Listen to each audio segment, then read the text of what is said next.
नमस्कार मित्रों, कियोन क्लासेस के इस सेशन में आपका स्वागत है। आज हम लोग कोडिंग डिकोडिंग परीक्षण के बारे में चर्चा करेंगे कि कोडिंग और डिकोडिंग होता क्या है।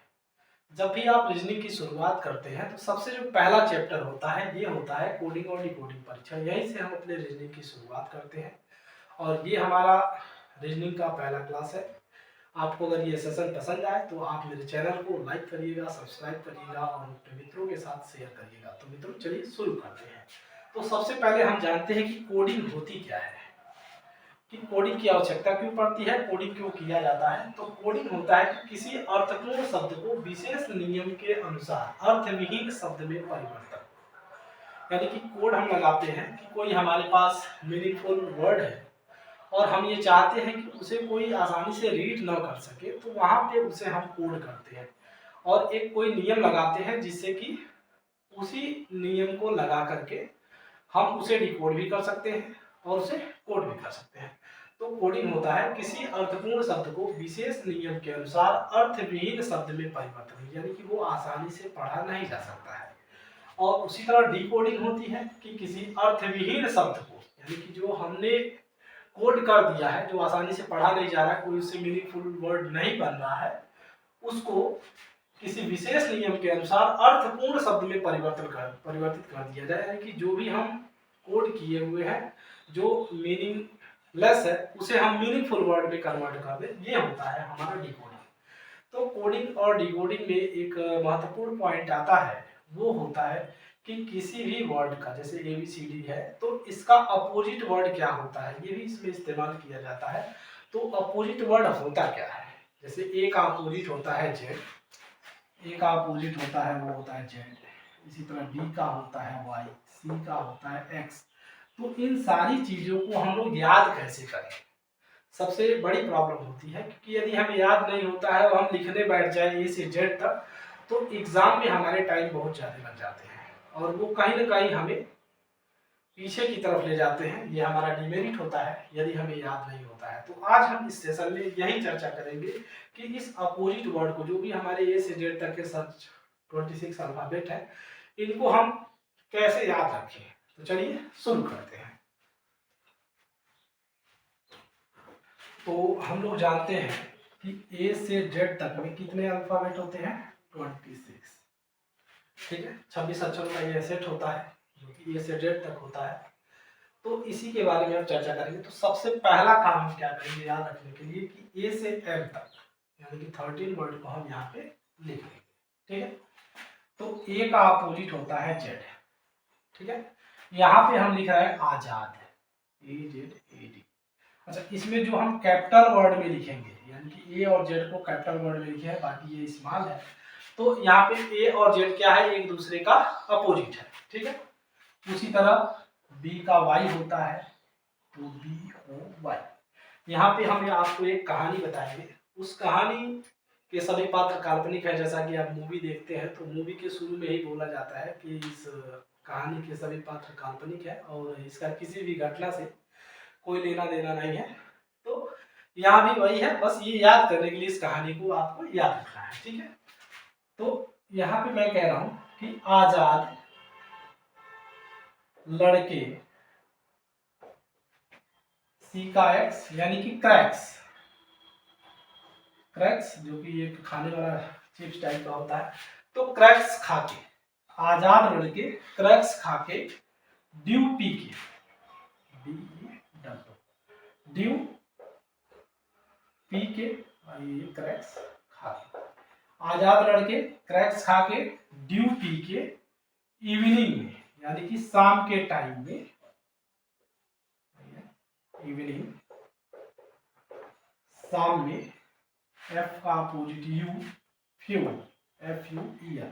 फ्यूल मतलब इधर होता है जब भी आप बाइक चलाएंगे तो उसमें फ्यूल डालना होगा तभी तो आप चलेंगे। तो आजाद लड़के क्रैक्स खा के ड्यू पी के इवनिंग में गाड़ी में तेल डाल के, यानी कि फ्यूल डालकर, अब ये बाइक राइडिंग पे निकल गए हैं। अब बाइक राइडिंग के लिए ये कहाँ पे जा रहे हैं, GT रोड पे, GT रोड पर निकल गए, GT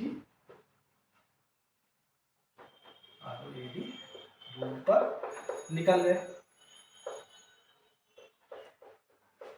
ठीक है। अब जीटी रोड पे निकल गए। एक इसमें कहानी आती है कि एक हाई स्कूल की लड़की है जो हाई स्कूल में पढ़ रही है, उसे एक लड़का लेके भाग जा रहा है, लोगों में प्यार मोहब्बत हो गया है, तो वो लेके इसे जा रहा है।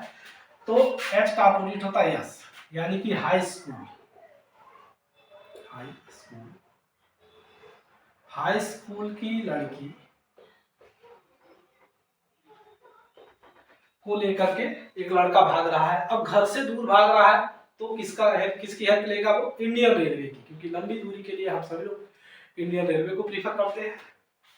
तो आई का अपोजिट है आर, यानी कि इंडियन रेलवे।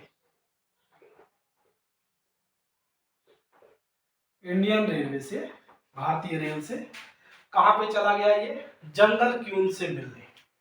जे का अपोजिट क्वीन, क्यों? तो ये चला गया है जंगल क्वीन। जंगल क्वीन से मिलने चला गया। और जंगल क्वीन रहती कहाँ थी? ये रहती थी कानपुर में। जैसा कि यूपी में आप लोग जानते हैं कि बिहार कानपुर से शुरू होता है, तो पहले जैसे चंबल के जितने लुटेरे होते थे सब लोग भाग जाते थे बिहार में, तो ये भी वही सोचा, मूवी में देखा हुआ था मिथुन चक्रवर्ती की पिक्चर में। तो ये भी कहाँ चला गया? कानपुर। सोचा कि वहां से हम बिहार में चले जाएंगे और हमें कोई भी पकड़ नहीं पाएगा, तो जंगल क्वीन से मिलने ये चला गया कानपुर। जब कानपुर जाता है तो ये जो जंगल क्वीन है, जंगल क्वीन इससे पूछती है कि भाई तुम क्यों आए हो? एक लड़की को लेकर के यहाँ जंगल में, बिहार में कहाँ चले आए भाई? जंगल का तो जीवन बड़ा ही मुश्किल भरा हुआ है, तो क्यों आ गए? तो ये कहता है कि हम लोगों में क्या हो गया है? लव हो गया है। हम लोगों में लव हो गया है। तो ये जंगल क्वीन इसे समझाती है कि देखो भाई जंगल का जीवन बड़ा ही टफ है, और ये टीन एज में अभी तुम लोग हाई स्कूल में पढ़ रहे हो और तुम लोगों में लव हो गया, ये सब कुछ नहीं है, सिर्फ अट्रैक्शन है, तो इन सारी चीजों से दूर रहो। बहुत समझाती है। फिर इन लोगों को समझ में आ जाता है कि हाँ हम लोगों ने गलत किया, अपने माता पिता का दिल दुखाया है, तो हम लोग वापस चलते हैं। यानी कि सब इंसान किसी भी ठोकर को खा लेता है तो क्या होता है? जब ठोकर खाने के बाद जब सुधरता है तो एकदम आदमी हो जाता है। ठीक है। तो एम का अपोजिट हो गया एन, यानी कि MAN। अब ये आदमी हो गया। यानी कि अब देखिए हमारी कहानी, अब कहानी में क्या कह रहा है, इस कहानी को मैं एक बार और रीड कर रहा हूं जो आप लोग याद हो जाएगा और ये आपके काम आएगा। आजाद लड़के क्रैक्स खा के, ड्यू पी के, इवनिंग में गाड़ी में तेल डाला के, फ्यूल डाल के जीटी रोड पर निकल गए। हाई स्कूल की एक लड़की को लेके एक लड़का भाग जाता है और भागता है इंडियन रेलवे से। इंडियन रेलवे से भागता हुआ ये जंगल क्वीन के पास पहुंच जाता है। जंगल क्वीन रहती कहाँ थी? ये कानपुर से सटे रहती थी, तो ये कानपुर पहुंचता है। जंगल क्वीन से पूछती है कि भाई तुम लोग क्यों आए हो?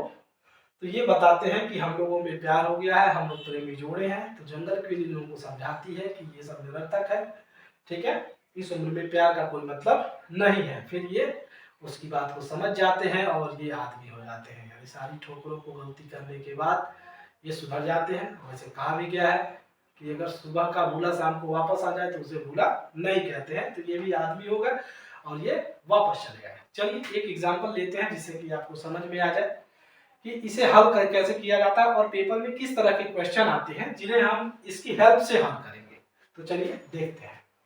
चलिए मित्रों, यहाँ पे हमारा क्वेश्चन आ चुका है। इसे हमने इरेज नहीं किया है जिससे इसे हल करने में आपको आसानी हो, क्योंकि ये तो अभी आपको याद नहीं हुए होंगे।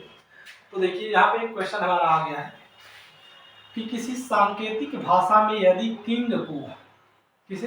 किंग को PRMT लिखा जाता है तो उसी टेक्निक का यूज करके हमें यह हल करना है कि रेल को कैसे लिखा जाएगा।